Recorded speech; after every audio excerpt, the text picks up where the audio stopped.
Paradise General, Riding the Surge at a Combat Hospital in Iraq, by Dr. Dave Hnida. Narrated by George K. Wilson.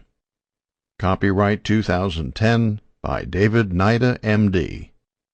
This unabridged audiobook is published by arrangement with Simon & Schuster, Incorporated, and was produced in the year 2010 by Tantor Media, Incorporated, which holds the copyright thereto. Chapter 1. I'm not a soldier, but I played one in Iraq. The last time I talked with my dad was on a sweltering April evening in 2004. It was a lopsided conversation. He had died of a heart attack almost 30 years earlier. But it was one of the main reasons I was hiding in a sandy ditch in the middle of Iraq, and I had some things to tell him before I died. My dad was a good man, although up until a few days before his death, I didn't always think so.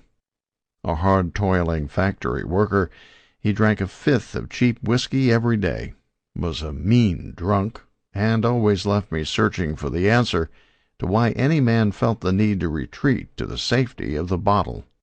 I had my hints and theories, but never walked in his shoes, or, in this case, his army boots. It took 3 hours in a ditch to get a first-hand revelation about why the liquor cabinet was permanently open while I was growing up.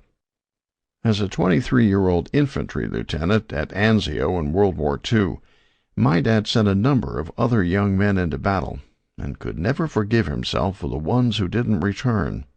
This member of the greatest generation was silent about his war, until he abruptly and permanently corked the bottle in late 1975 when I was a senior in college.